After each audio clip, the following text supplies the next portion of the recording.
Assalamualaikum warahmatullahi wabarakatuh. Kami dari kelompok 2 akan mempresentasikan materi tentang siklus pendapatan. Pada materi siklus pendapatan ada 3 pokok pembahasan. Yang pertama, aktivitas pengendalian transaksi penyesuaian penjualan. Yang kedua, pengujian substansi atas piutang usaha. Yang ketiga, jasa bernilai tambah. Pada pokok pembahasan yang pertama akan dibacakan oleh teman saya, Vivi Yolanda.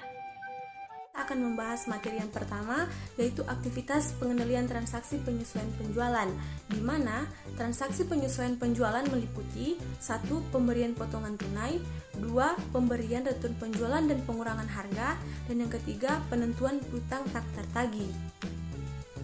Aktivitas pengendalian bermanfaat dalam mengurangi risiko penyelewengan, karena aktivitas pengendalian transaksi penyelesaian penjualan itu sendiri adalah suatu aktivitas atau kegiatan yang dapat meminimalisir atau mengurangi terjadinya fraud dalam suatu transaksi, yang berfokus pada penetapan validitas atau eksistensi atau kejadian transaksi dan mencakup hal-hal berikut. 1. Otorisasi yang tepat atas seluruh transaksi penyesuaian penjualan. 2. Perhitungan independen atas barang-barang yang diretur. 3. Penggunaan dokumen dan catatan yang tepat. 4. Pemisahan tugas untuk mengotorisasi transaksi penyesuaian penjualan dan penanganan serta pencatatan penerimaan kas.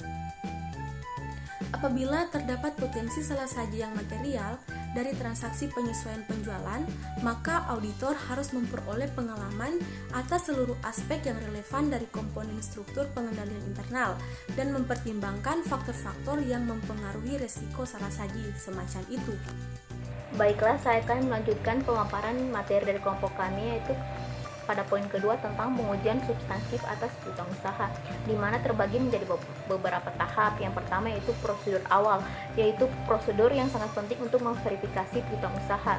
Dan adapun akun pengisian terkait adalah menelusuri saldo awal periode berjalan ke saldo akhir yang telah diaudit dalam kertas kerja tahun sebelumnya. Selanjutnya, aktivitas periode berjalan dalam akun pengendali buku besar dan akun pengisian terkait harus direview untuk setiap jurnal yang signifikan atau yang tidak biasa dari segi sifat ataupun jumlah yang memerlukan investigasi khusus.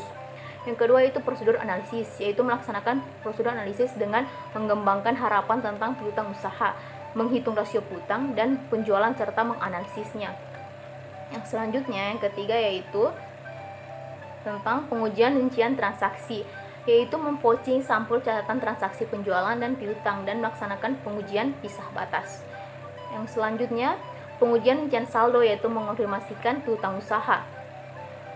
Konfirmasi piutang usaha mencangkup komunikasi tertulis secara langsung antara pelanggan dan auditor. Yang selanjutnya, yang kelima, pengujian rincian saldo, estimasi akuntansi penyisihan piutang. Dan yang terakhir yaitu prosedur yang dibutuhkan penyajian dan pengungkapan, yaitu mengonfirmasikan piutang dan membandingkan penyajian laporan dan SAK dengan SAK.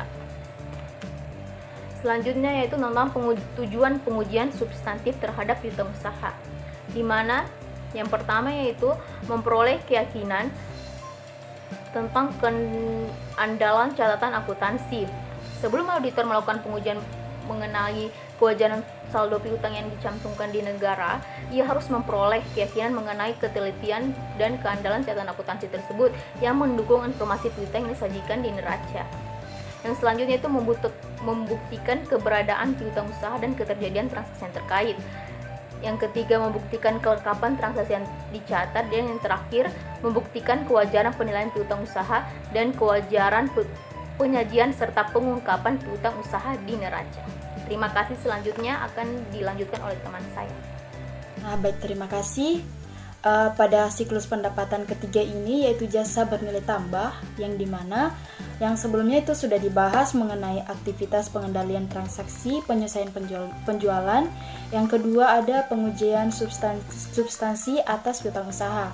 Nah, yang ketiga pada siklus pendapatan yang akan saya bahas ini mengenai jasa bernilai tambah.